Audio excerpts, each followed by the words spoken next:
Bon, bonjour, on va reprendre. Aujourd'hui, je parlerai de cryptographie.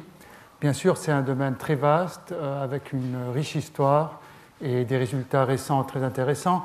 Et je n'aurai pas le temps de tout dire. Mon but essentiel est de mettre en place les bases nécessaires pour le reste du cours, puisque nous y servirons notamment de cryptographie pour des protocoles de communication sécurisés ou pour des communications anonymes.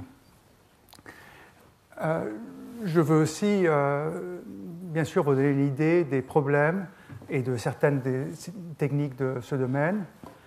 Et je resterai assez informel, sans aucune définition très précise, mais dans le séminaire, David Poincheval parlera au moins un peu de la théorie de la cryptographie. La semaine prochaine, le séminaire portera aussi sur la cryptographie, avec un exposé d'Adi Shamir, qui, je le crois, portera sur comment la crypto est cassée en pratique. Un sujet très intéressant. Et d'ailleurs, je vous rappelle qu'il ne sera pas enregistré. Donc, je veux tout d'abord souligner que, bien que la cryptographie et la sécurité informatique sont des domaines liés, ce sont des domaines quand même distincts. La cryptographie est vraiment le maillon le plus faible dans la sécurité, peut-être parce que les cryptographes sont très forts, et elle est rarement au centre des problèmes de sécurité. On peut dire avec Needham, c'est un peu dur, si vous croyez que la cryptographie est la réponse à votre problème de sécurité, c'est que vous ne comprenez pas la cryptographie et vous ne comprenez pas votre problème. Bon. Néanmoins, les applications de la cryptographie en sécurité ont été très importantes et restent très importantes, et elles ont influencé les deux domaines.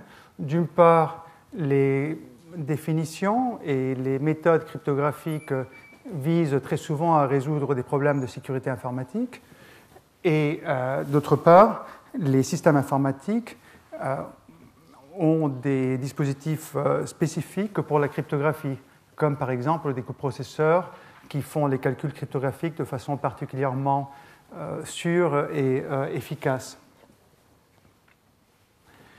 La cryptographie, historiquement, même étymologiquement, s'intéresse tout d'abord au problème des messages cachés, de l'écriture cachée.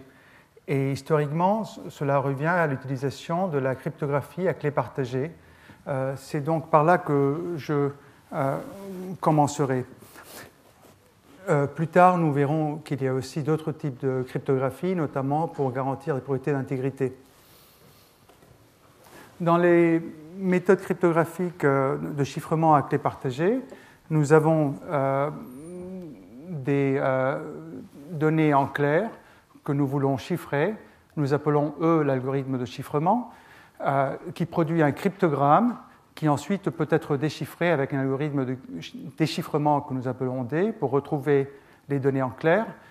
Les deux algorithmes E et D utilisent la même clé K pour leur tâche. Je vais noter EK et DK avec K comme indice quand la valeur de K est fixée. Le but essentiel du chiffrement est de cacher le texte clair. Il en découle qu'il est bon aussi de cacher la valeur de la clé. Si un attaquant qui voyait EKM pouvait en tirer la valeur de K, il pourrait lui-même déchiffrer le message, ce qui est contraire au but principal. Mais ce but de secret de la clé est un but auxiliaire, ce n'est pas le but essentiel. Un autre but que l'on pourrait avoir est de garantir l'intégrité du message M, et parfois on suppose que le chiffrement protège un peu l'intégrité du message, mais en fait, pour un certain nombre de systèmes de chiffrement, ce n'est pas le cas. E et D sont des algorithmes qui peuvent être publics, connus de tout le monde, même de l'attaquant. On insiste que seul K soit secret. K étant typiquement plus simple et plus court que E et D, on espère qu'il est plus facile de le garder secret que E et D. Cette idée que les algorithmes E et D peuvent être publics s'appelle souvent le principe de Kirchhoff, nommé après Auguste Kirchhoff, qui a écrit un traité de sécurité militaire dans le XIXe siècle et qui disait que le système de chiffrement doit être matériellement, sinon mathématiquement sûr, et qu'il faut qu'il n'existe pas le secret des algorithmes E et D, puisque ceux-ci peuvent tomber dans les mains de l'ennemi. Il disait aussi d'autres choses qui n'ont plus tant de sens aujourd'hui que nous avons des ordinateurs, par exemple qu'il doit être facile de retenir la clé sans le secours de notes écrites, ou que le système de chiffrement et déchiffrement doit être compatible avec l'utilisation du télégraphe. Mais bon, le principe que E et D doivent être publics est resté pertinent et largement adopté aujourd'hui encore. Un premier exemple d'une méthode de chiffrement à clé partagée est le chiffrement par substitution. Là, on a des permutations dans les symboles d'un alphabet qu'on applique dans le chiffrement et qu'on applique dans le sens inverse pour le déchiffrement. Ici, j'ai une permutation des couleurs. Mon pointeur a cessé de marcher, ce qui est un peu... Est-ce que je peux en avoir un autre peut-être, si vous en avez? Merci. Donc, on fait une permutation dans les couleurs des jeux de cartes. En entrée, on utilise cette permutation pour construire une table et transformer les trèfles en piques, les carreaux en trèfles. En sortie, on fait la permutation dans le sens inverse. Ce type de système est assez facile à comprendre, il est très vieux, mais il est aussi très facile à casser parce que souvent il y a des redondances qui permettent de retrouver les clés et le texte en clair. Et bon, c'est bien connu. Un algorithme aussi relativement simple, mais beaucoup plus fort, est celui du one-time pad ou du masque jetable. Là, on représente les messages en binaire et on les combine avec la clé grâce à la fonction de OU exclusif. La fonction de exclusif dans la table de vérité là, à droite envoie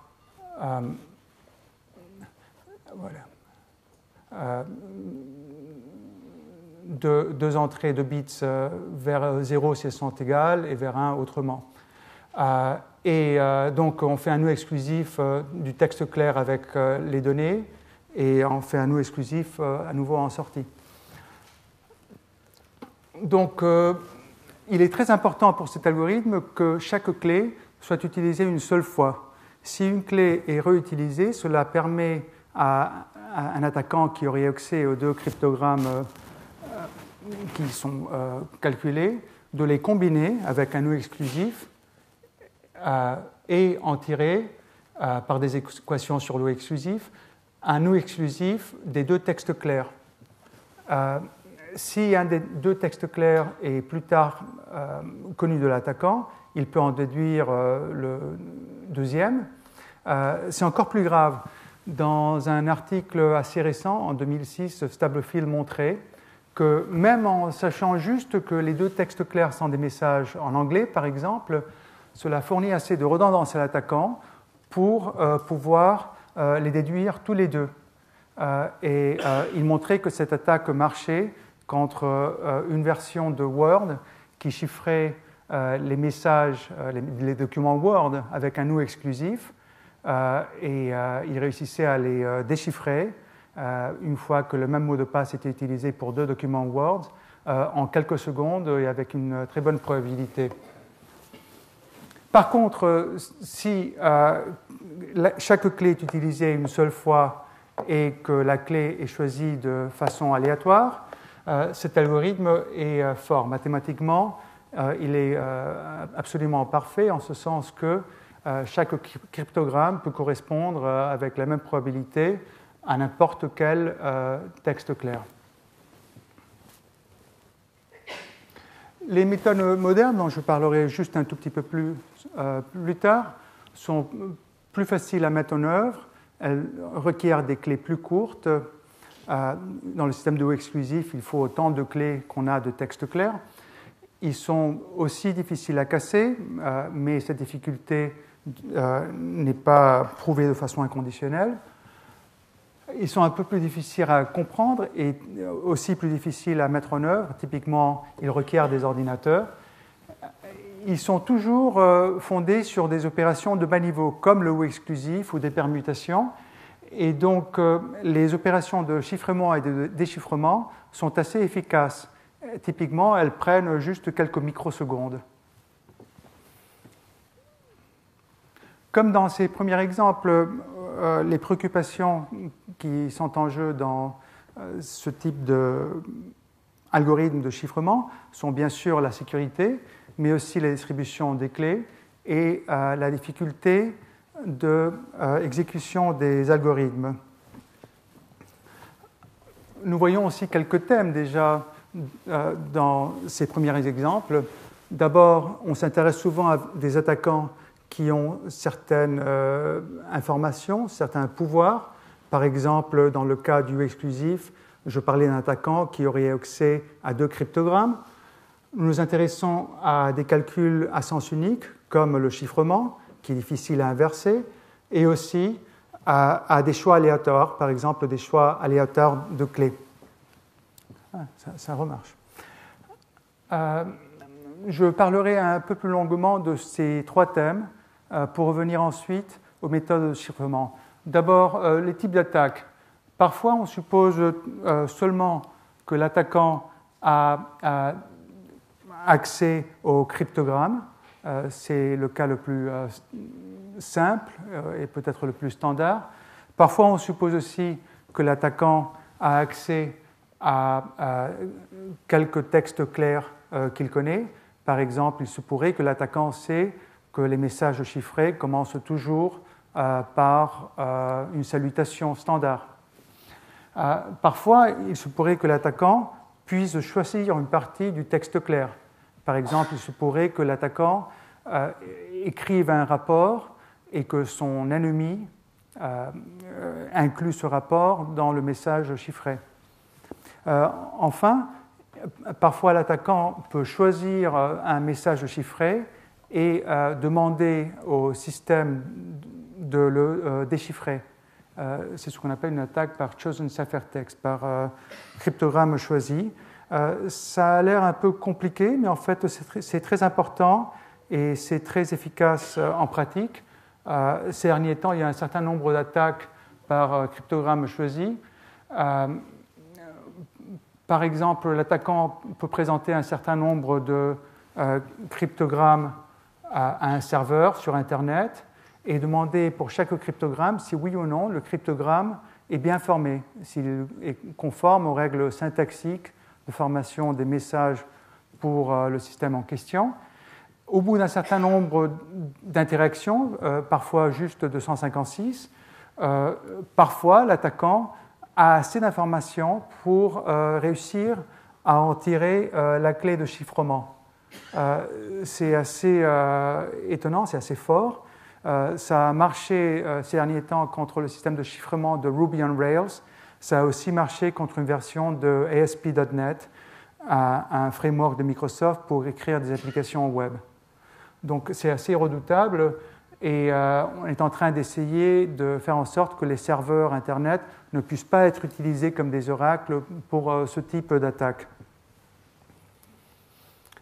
Essentiellement, il faut renforcer le chiffrement par des dispositifs d'authentification qui font que le serveur ne répond pas à des réponses qui ne sont pas authentifiées.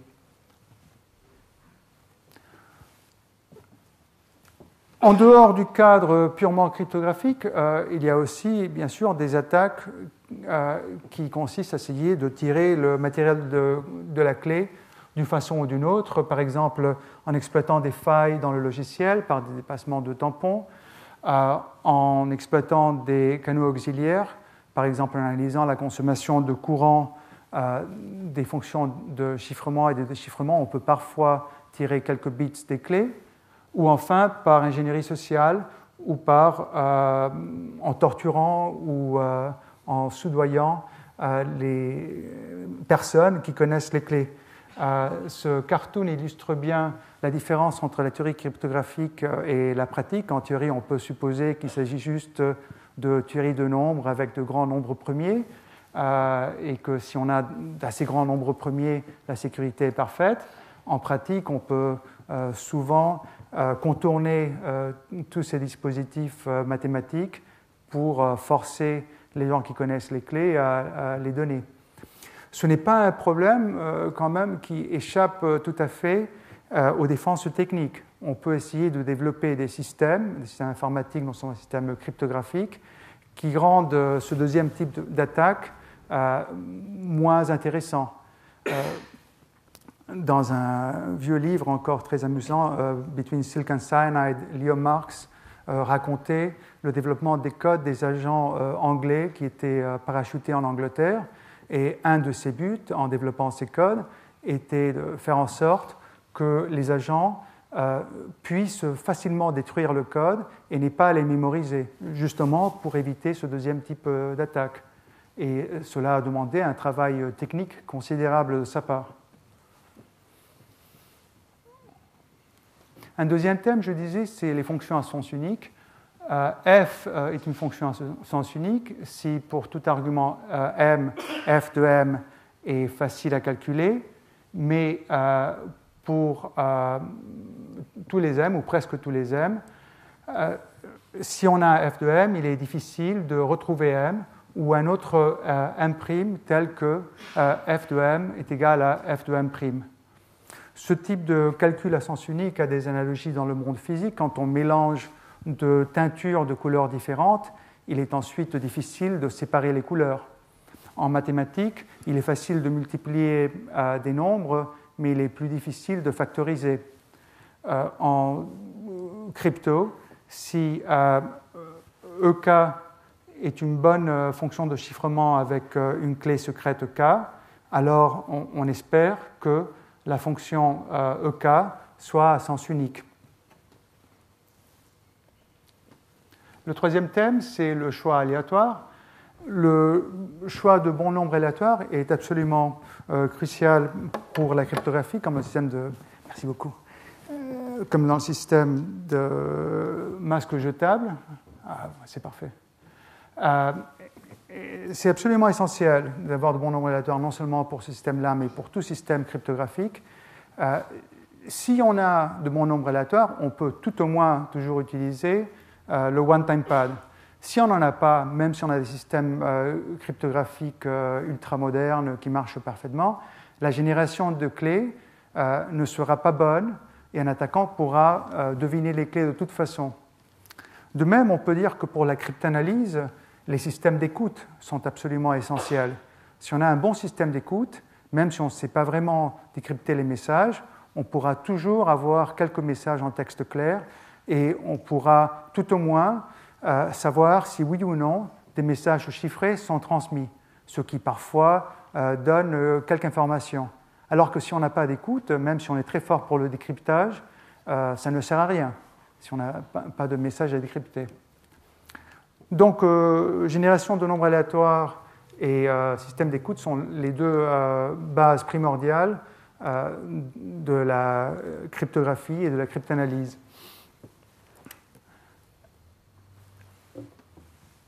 Pour générer de bons nombres aléatoires, il est courant de se baser sur des phénomènes physiques comme du bruit sur des diodes, de la turbulence sur les disques durs ou dans un système tout récent de Intel, des fluctuations de température sur les chips. Ce qui est intéressant parce que c'est sur le chip même et donc on peut accéder au nombre aléatoire à très grande vitesse. En général, pourtant, ces sources de nombres aléatoires peuvent être un petit peu lentes et peuvent donner des nombres qui ne sont pas complètement uniformes. Et donc, il faut éparpiller et étendre le caractère aléatoire des nombres et en tirer des nombres plus gros que l'on appelle des nombres pseudo-aléatoires. Il s'avère que si on a cette possibilité de générer des nombres pseudo-aléatoires, on peut construire des fonctions en sens unique, mais aussi en sens inverse. Des générateurs de nombres pseudo-aléatoires peuvent être construits à partir de fonctions à sens unique. C'est un théorème de Hastad, Levin, Luby et Impagliazzo d'il y a une vingtaine d'années qui montre que ces deux notions fondamentales sont en fait équivalentes. Maintenant que nous avons des nombres pseudo-aléatoires, nous pouvons commencer à améliorer, à rendre plus pratiques des systèmes comme le one-time pad. Un premier pas est le développement des chiffrements de flux ou des chiffrements par flow, les stream ciphers. On commence avec une clé K0 qui peut être vraiment aléatoire, puis on en tire une clé plus longue qui peut être pseudo-aléatoire, et ensuite on fait un nœud exclusif avec le texte clair. Ceci nous permet d'utiliser moins de nombres aléatoires pour faire du exclusif, ce qui est déjà une amélioration. Il faut pourtant que la clé K0 soit utilisée pour générer seulement un flot de clés K et que ce flot de clés K ne soit jamais réutilisé, exactement pour la même raison que pour le système de départ. Une autre approche est celle du chiffrement par bloc, les block ciphers, comme le système DES ou maintenant le système AES. Là, on casse le texte clair en blocs d'une taille fixe et on chiffre bloc par bloc. Et cela peut se faire avec diverses techniques qui s'appellent des modes d'opération, qui portent des noms comme ECB, Electronic Code Book, et CBC, Cipher Block Chaining, que je vais décrire par la suite. Dans ECB, on casse le message en blocs et on chiffre chaque bloc séparément, et puis on le déchiffre séparément. À chaque chiffrement et déchiffrement, on utilise la même clé K.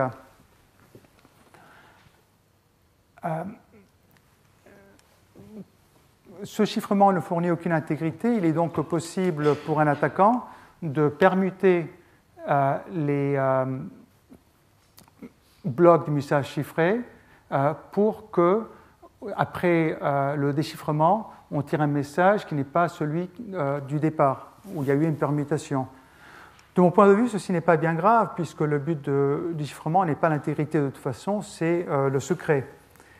Il y a tout de même une deuxième difficulté qui est plus sérieuse, c'est que les égalités entre les blocs du texte clair sont révélées par des égalités dans les blocs du message chiffré.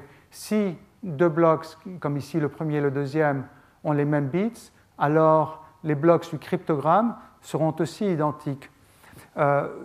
C'est une petite fuite d'informations qui peut parfois être catastrophique. Par exemple, si un attaquant sait qu'un certain texte clair, un certain bloc de texte clair est très fréquent, par exemple un bloc avec des espaces, il peut repérer ces espaces dans le cryptogramme. Et une fois qu'il a repéré ces espaces dans le cryptogramme, il peut essayer de casser le système de clés par force brute en inversant la clé. Ou il peut savoir quand des messages se répètent, ce qui parfois est déjà intéressant. Donc en général, ECB n'est pas considéré un bon mode d'opération. CBC est meilleur à ces égards. Dans CBC, les chiffrements sont enchaînés. On combine le premier bloc avec un IV, un vecteur d'initialisation, par un nœud exclusif. Le résultat du chiffrement du premier bloc est combiné par un nœud exclusif avec le deuxième bloc, et ainsi de suite. En sortie, on doit aussi faire des combinaisons avec des nœuds exclusifs pour retrouver les mêmes valeurs. Avec cette utilisation de IV, un même bloc, un même message peuvent avoir plusieurs chiffrements différents selon la valeur de IV. Plus généralement, le chiffrement peut être non déterministe, il peut être aléatoire. Il peut avoir comme troisième argument, en plus du texte clair et de la clé, un nombre aléatoire R qui est combiné avec le message pour donner des cryptogrammes différents à chaque fois. ce qui est très bien pour cacher les égalités dans les textes clairs. Il n'est pas très difficile de définir des systèmes qui marchent ainsi à partir de systèmes déterministes. Par exemple, on peut tout simplement combiner un nombre élatoire par un ou exclusif avec le texte clair et ensuite refaire un ou exclusif en sortie pour retrouver le texte clair.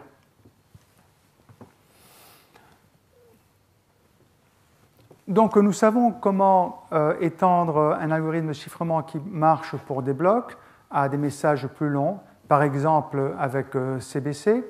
On peut aussi se poser la question, est-ce qu'on peut aller de clés courtes à des clés plus longues? Typiquement, on pense que la force du chiffrement, la sécurité du chiffrement dépend de la longueur des clés et on espère que si on a des clés plus longues, on a du chiffrement plus sûr.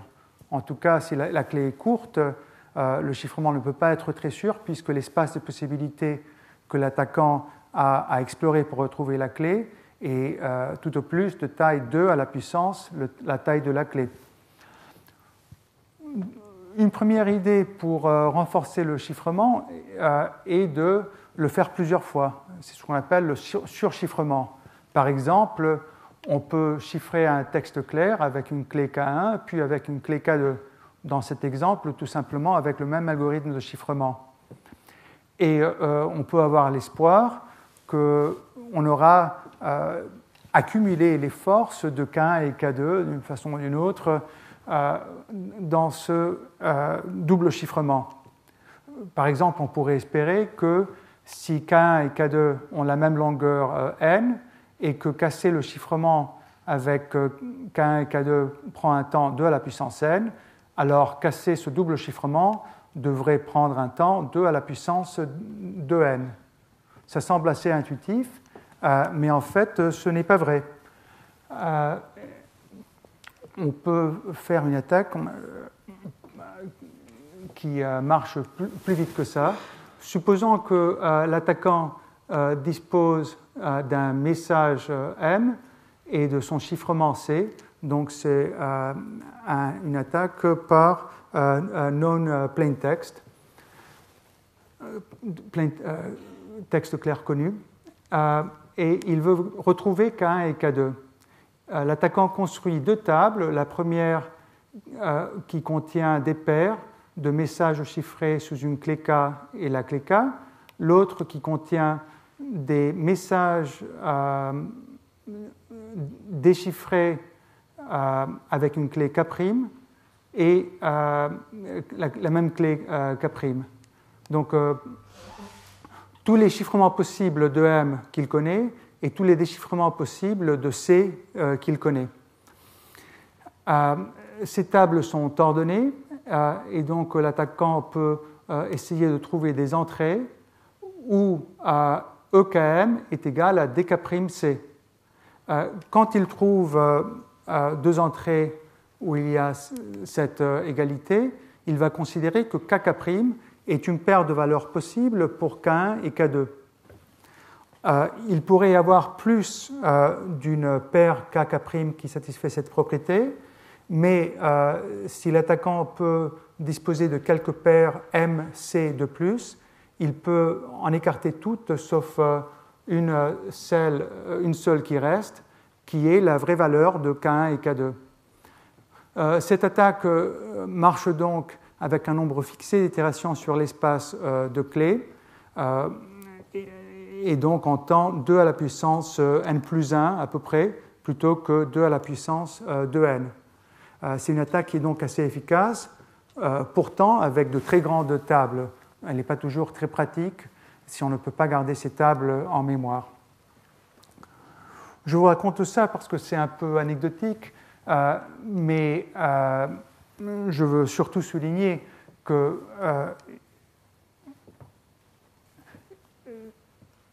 il est plus sûr d'utiliser des algorithmes de chiffrement qui ont été conçus dès le départ pour être forts. Essayer de prendre des algorithmes qui sont faibles et les renforcer d'une façon ou d'une autre ne marche pas toujours très bien.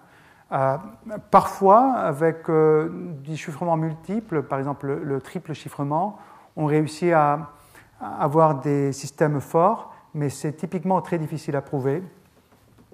Plus généralement, on peut dire que certaines techniques, ou beaucoup de techniques qui peuvent sembler intuitivement sûres, ne sont pas sûres en fait, et qu'il est prudent de laisser la construction d'algorithmes cryptographiques aux professionnels. Ce n'est pas un domaine où les amateurs ont eu un très grand succès. Don't do this at home, comme on dirait. Donc, je passerai maintenant au chiffrement asymétrique, au chiffrement à clé publique, qui est bien plus récent que le chiffrement symétrique. Le chiffrement asymétrique à clé publique date des années 70.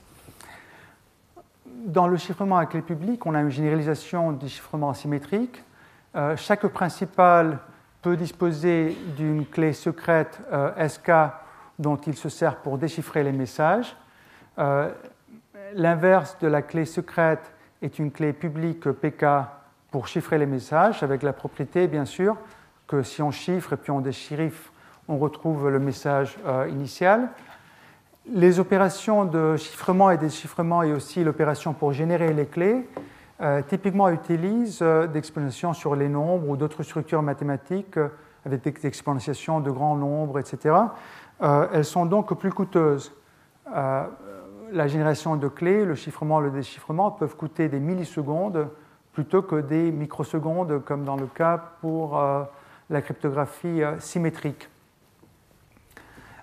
Il est donc important de combiner les systèmes asymétriques et les systèmes symétriques.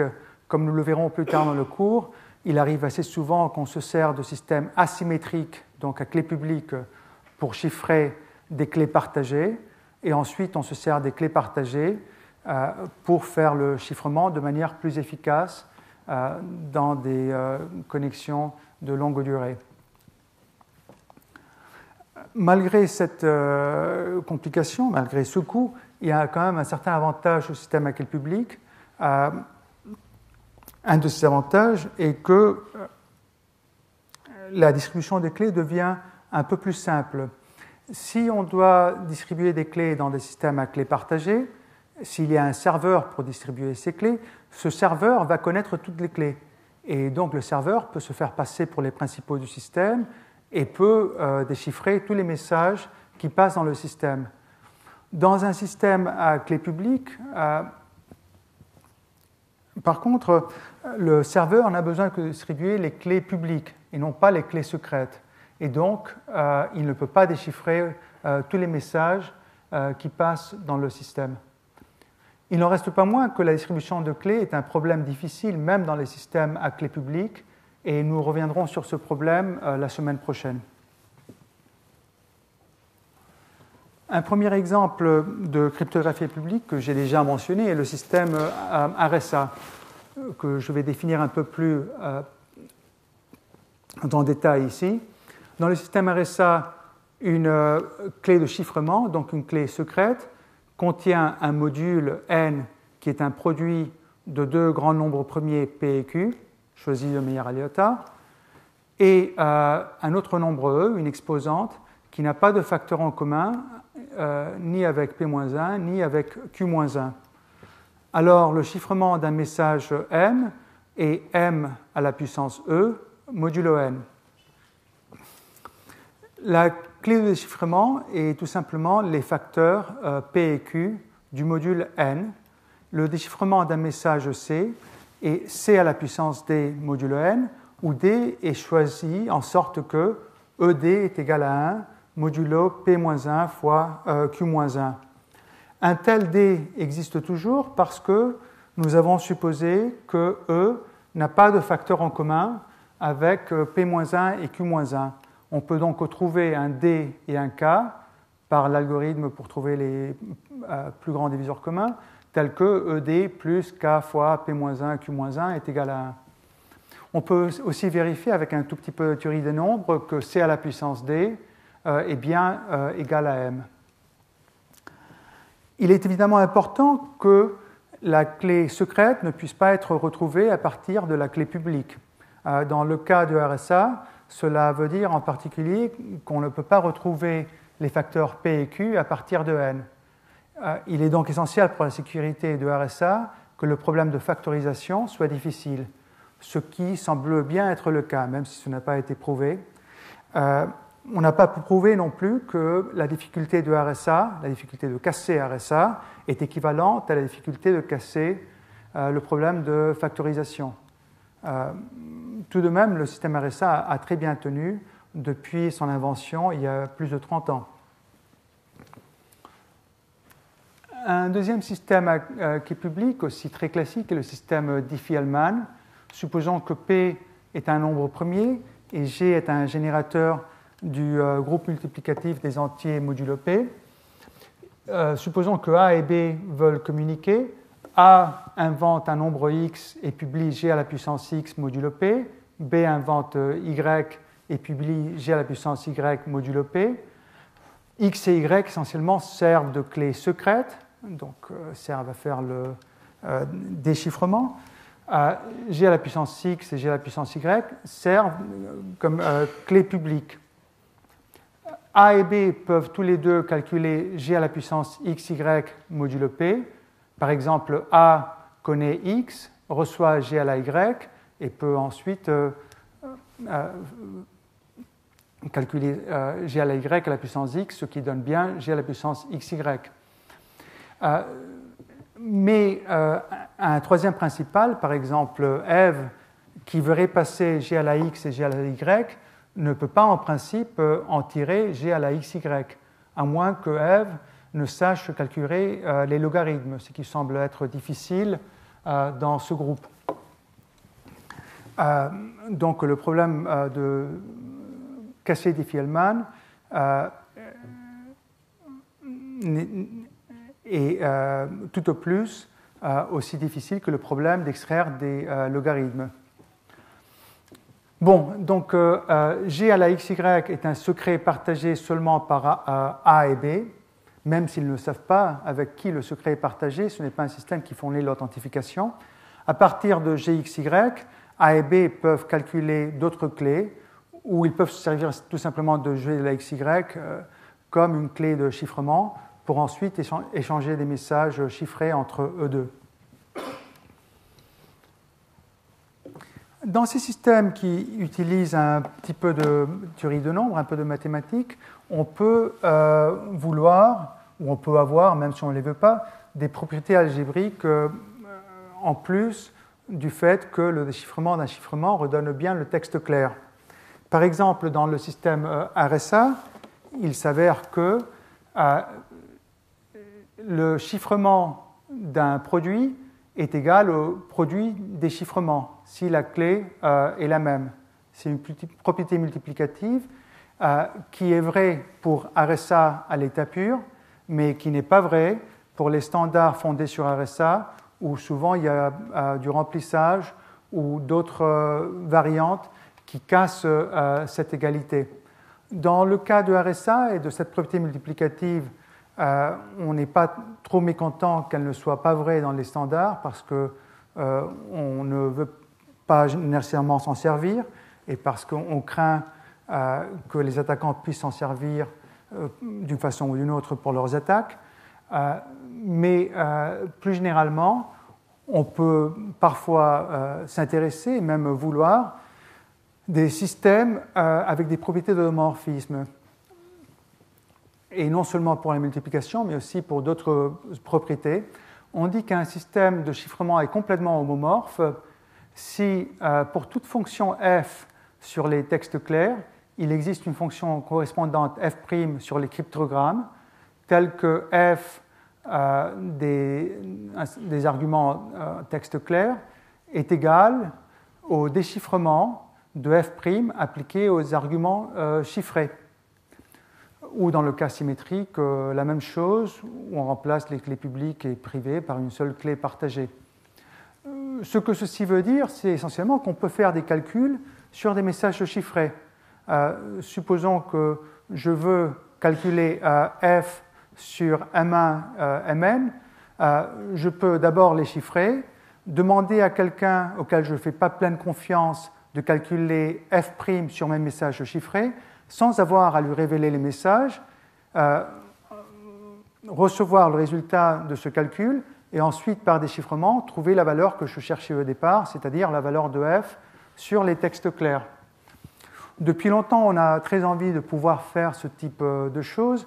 Par exemple, en fin des années 80, on se disait que peut-être pour les cartes à puce, ce serait bien de pouvoir demander à des serveurs auxquels ils font plein confiance de faire certains de leurs calculs sur des données chiffrées. Donc on a beaucoup cherché, et ce problème de trouver des systèmes complètement amorphes n'a été résolu qu'assez récemment dans la thèse de Craig Gentry. Comme la solution est récente, les schémas qui ont été proposés jusqu'à présent sont assez coûteux.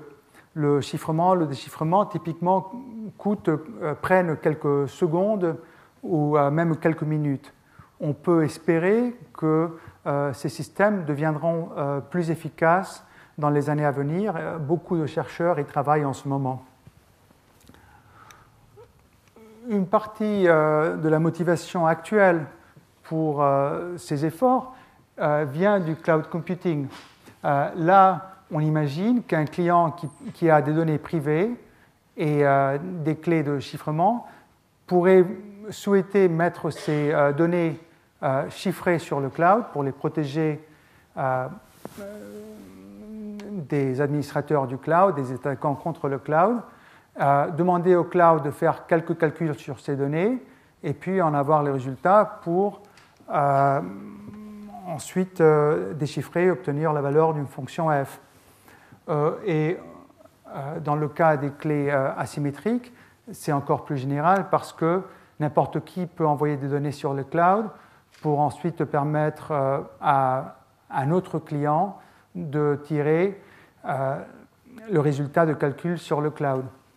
On imagine que ceci peut mener à des systèmes qui permettent de faire des recherches sur des données privées sur le cloud ou des analyses de données privées, médicales ou financières sur le cloud, sans avoir à confier ces données en clair aux opérateurs du cloud.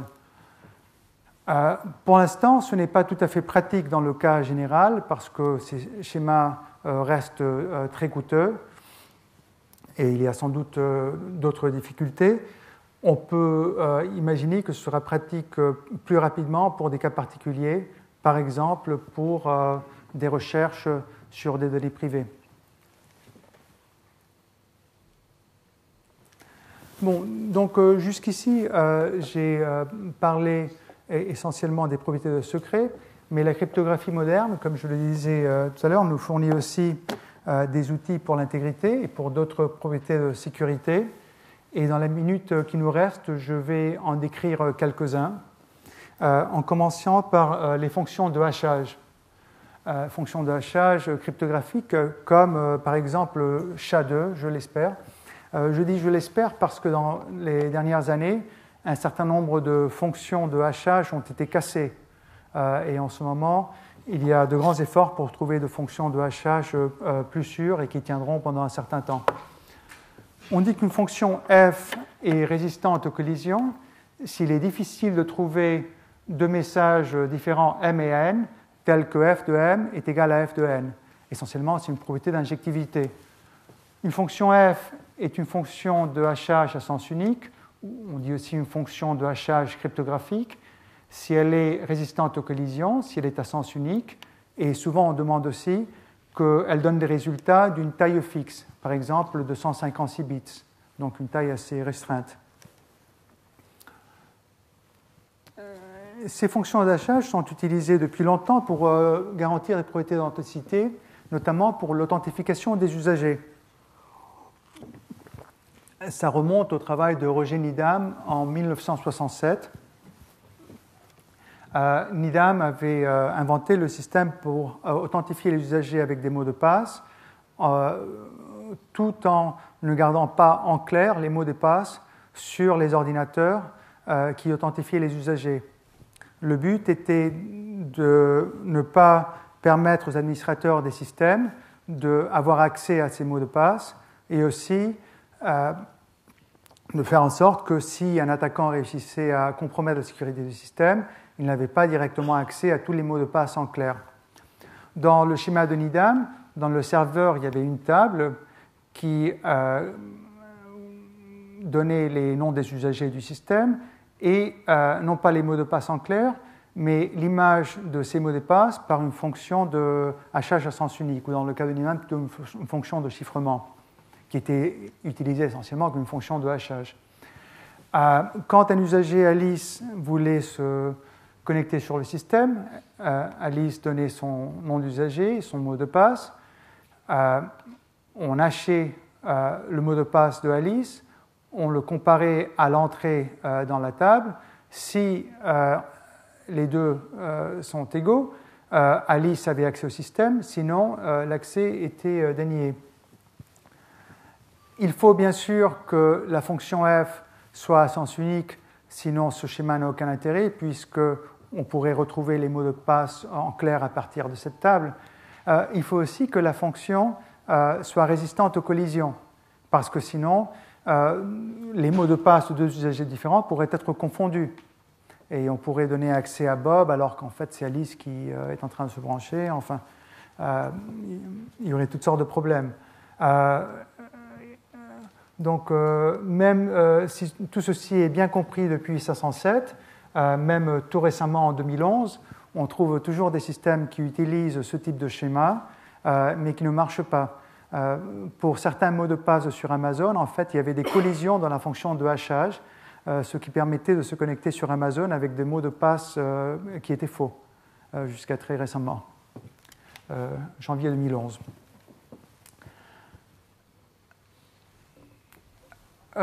Une manière de définir des fonctions de hachage est ce qu'on appelle la construction de Merkle-Damgard. C'est une construction itérative. On casse les messages en blocs d'une taille fixe. Quand on veut hacher un message d'un seul bloc, on applique une fonction de compression au message et un vecteur d'initialisation. Si on a un message plus long, on hache un préfixe du message et puis on comprime le résultat du hachage avec le dernier bloc, avec la même fonction de compression hash. Il y a un certain nombre de variantes de cette construction. On peut notamment ajouter la longueur du message comme dernier bloc, ce qui empêche certaines attaques qui essayent de trouver des points fixes dans la fonction de compression. Enfin, ça devient assez technique, mais le schéma de base est celui-ci. À partir de fonctions de hachage, ou parfois à partir de fonctions de chiffrement, on peut ensuite définir des codes d'authentification des messages, ou MACs. Dans ces codes d'authentification de messages, on a essentiellement des systèmes de signature à clé partagée, où deux principaux connaissent la même clé K et s'en servent pour signer leur message et pour vérifier les signatures. Pour signer un message M, on y ajoute le résultat de l'application de MAC à M avec la clé K. Et pour vérifier une signature N de M, on vérifie que N est bien le MAC avec K de M. Si quelqu'un prétend que N est une signature de M, nous pouvons donc savoir si ceci est vrai ou non en calculant le MAC et en comparant, ce qui est très rapide.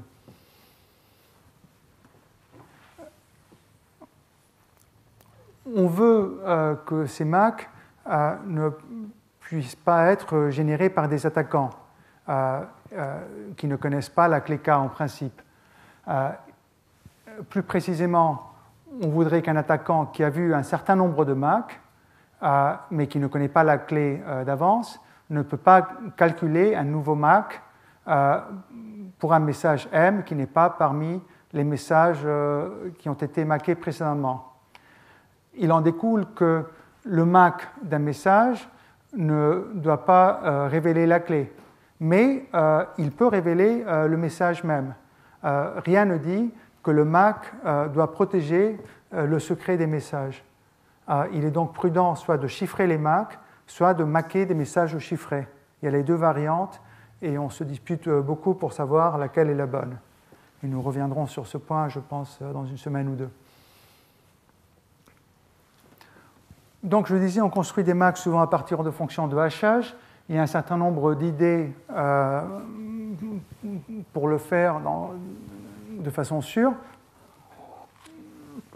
Une première idée est tout simplement de faire une concaténation de la clé de Mac et du message qu'on veut maquer et de passer tout ça par une fonction de hachage.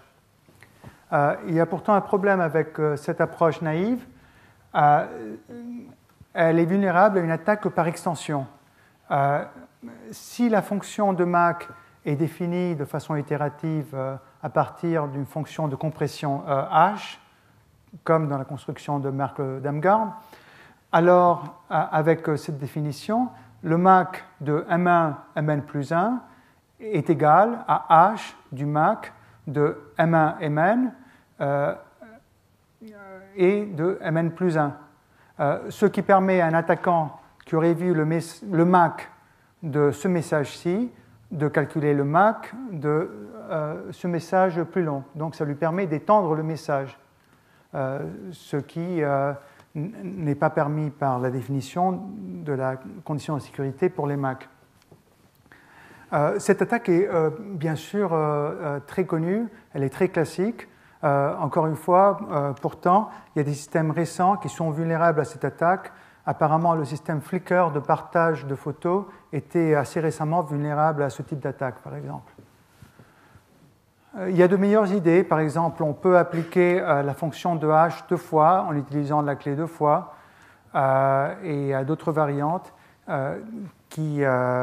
comme le système HMAC de Krauswijk et de ses co-auteurs. Et si vous regardez ça pendant un certain temps, vous vous apercevez qu'il n'y a pas cette propriété algébrique, il pourrait y en avoir d'autres. Ce qui est très attirant pour la fonction HMAC, c'est qu'on peut prouver que si la fonction de hachage est bonne, alors la fonction de Mac est bonne aussi.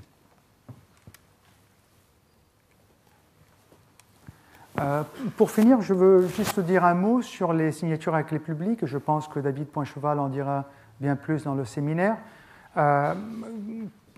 Comme il y a du chiffrement à clé partagée et à clé publique, il y a aussi l'authentification de messages à clé partagée et à clé publique. Dans le cas des signatures à clé publique, comme dans les signatures RSA, par exemple, chaque principal a une clé secrète dont il peut se servir pour construire des signatures. Et l'inverse d'une clé secrète est une clé publique que n'importe qui peut utiliser pour vérifier des signatures qui ont été créées avec la clé secrète. Voilà. C'est tout ce que j'en dirais. Je veux juste finir par un résumé tout à fait du point de vue d'un utilisateur de la crypto. Voilà ce qu'il faut essentiellement savoir. Il y a du chiffrement et des signatures. Le chiffrement doit garantir le secret, les signatures, l'authenticité. Il y en a essentiellement deux sortes, chiffrement à clé partagée et chiffrement à clé publique. Dans les systèmes chiffrement à clé partagée, la même clé est utilisée pour chiffrer et déchiffrer, avec des clés publiques, une clé publique utilisée pour chiffrer, une clé secrète correspondante est utilisée pour déchiffrer. De même pour les signatures, dans les signatures à clé partagée, donc pour les Macs, la même clé est utilisée pour signer et vérifier les signatures. Dans les systèmes à clé publique, la clé secrète est utilisée pour signer, la clé publique correspondante est utilisée pour vérifier les signatures. Voilà tout. Et surtout, on ne peut pas supposer qu'il y a des propriétés supplémentaires. On est parfois tenté de croire que, par exemple, les chiffrements donnent des valeurs qui ont l'air aléatoires. Par exemple, qu'on peut générer des nombres pseudo-aléatoires en chiffrant. Ce n'est pas vrai. Le résultat d'un chiffrement n'a pas nécessairement de bonnes propriétés de nombres aléatoires. Par exemple, tous les chiffrements pourraient commencer avec plusieurs octets pleins de zéros. et ça ne contredit en rien les propriétés de secret et de chiffrement. On peut aussi vouloir supposer que le chiffrement fournit des propriétés d'intégrité, qu'il est difficile pour un attaquant de modifier des messages chiffrés. C'est parfois vrai, et il y a des systèmes de chiffrement qui sont conçus spécifiquement pour que ce soit vrai, ce qui est plutôt rassurant, mais dans des systèmes de chiffrement comme les one-time pad ou les chiffrements par flow, plus généralement, ce n'est bien sûr pas vrai. Et ce n'est même pas vrai si on combine ça avec des CRC ou d'autres redondances. Il y a eu des attaques sur des protocoles comme SSH qui utilisaient cela il y a quelques années. Et aussi par ailleurs sur la toute première version de SSL en 1994. On peut aussi vouloir supposer que quand on déchiffre un message, si on réussit à en tirer un texte clair qui a l'air raisonnable, qui semble un texte français ou anglais vaguement grammatical, c'est qu'on a utilisé la bonne clé pour déchiffrer. Il y a même chez Descartes un passage merveilleux qu'on m'a signalé au Collège de France, où il explique que si on déchiffre avec une clé et qu'on tire quelque chose qui ressemble à un texte, c'est qu'on avait la bonne clé. Mais en fait, ce n'est pas nécessairement vrai. Il est possible, par exemple, avec le système de one-time pad, que plusieurs clés différentes donnent des messages raisonnables. Voilà. Donc, en termes d'utilisateur, en tant qu'utilisateur de la cryptographie, il faut s'en tenir à l'hypothèse que le chiffrement fournit le secret, les signatures fournissent l'authenticité, mais rien de plus. Je finis, comme d'habitude, avec quelques lectures. Si vous ne l'avez pas encore lu, je pense que vous devriez lire l'article classique sur RSA de Rivest, Shamir et Edelman. Pour aller retrouver des détails de systèmes de chiffrement divers, le Handbook of Applied Cryptography, qui est disponible en ligne, est souvent très utile.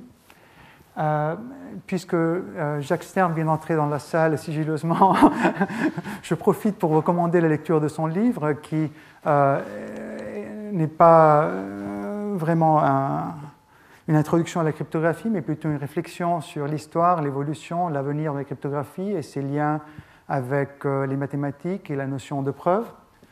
Je vous recommande aussi un article de Ross Anderson assez ancien, mais qui est toujours très amusant, sur comment les systèmes cryptographiques sont cassés en pratique. Enfin, il y a eu un article assez récemment dans CACM de Craig Gentry, où il raconte ses travaux sur le chiffrement homomorphe. Et je pense que c'est un article assez accessible et intéressant que je vous recommande de lire.